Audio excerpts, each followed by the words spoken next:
Hey, welcome to my Godfit channel. This is just basic Christianity 101 simple topics with simple answers. Today's topic, we're going to talk about the consequences of participating in Halloween Part 3.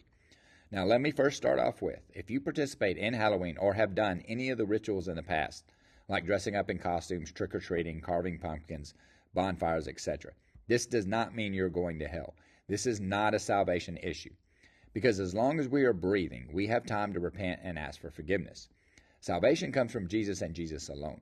Salvation is in believing in who Jesus is, believing that he came down from God, and doing what Jesus says. However, when we participate in these rituals that has a demonic background, our actions do have consequences. There is nothing innocent about this holiday, nothing. This is a day of worship in which most of the world, and even so-called Christians, worship Satan. The church and many so-called believers have willfully adopted this satanic holiday and sprayed perfume over it thinking it's okay. It is not okay. Because this holiday started out as a satanic ritual to Satan and still is. 99% of today's churches have become extremely weak and do not teach their congregation anything about spiritual warfare. When you participate in Halloween, you are giving 100% legal rights to the kingdom of darkness to inhabit your body and all those who participated in it. Evil doesn't care about your intentions, about your personal truths. It only cares about what is spoken and what is done. In case you don't know, every person, especially Christians, have an evil spirit or evil spirits sent to them personally from Satan to accuse them daily before God, Revelations 12:10 and Zechariah 3:1-2. When we open a door, commit some sin, or any evil activity, knowing or unknowing, at that exact moment, that evil spirit addresses God and accuses God about our actions. And from that moment, they have legal rights depending on the sin or the activity done.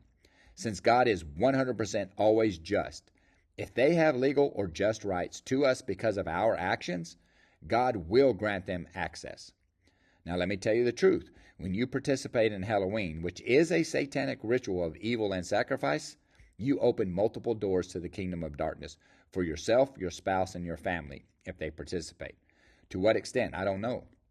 It could be a small open door, it could be demonic oppression, or even possession. It all depends on the activity and the level of involvement. The kingdom of darkness gets to decide how much, because remember, you willingly participated in these rituals. Everything people do for Halloween is 100% a ritual to Satan and the kingdom of darkness. In Hosea 4:6, my people are destroyed for lack of knowledge. Because thou hast rejected knowledge, I will also reject thee. That thou shalt be no priest unto me. Seeing that thou hast forgotten thy law of thy God, I will also forget thy children.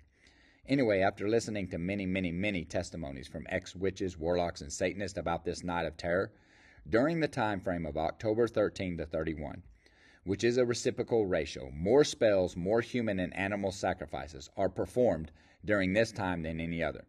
Take note, all of the Halloween costumes, candy, decorations you buy at the store, all 100% have had spells, hexes, and curses prayed over them, and even evil spirits attached to them.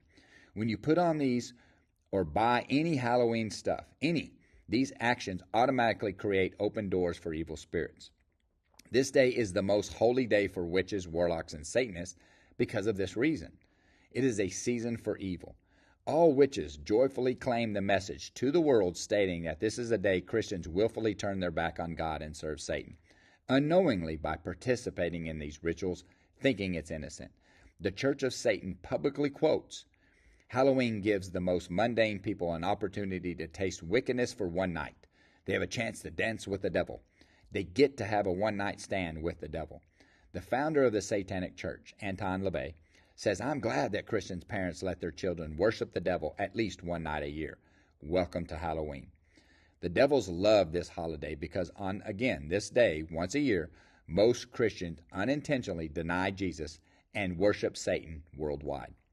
I wonder how many curses, I'm talking about legal curses, that people willingly bring into their house and family by celebrating this evil tradition. I wonder how many sicknesses, death, disorders, and chaos people willingly bring into their lives and lives of their family because they want to be like everyone else.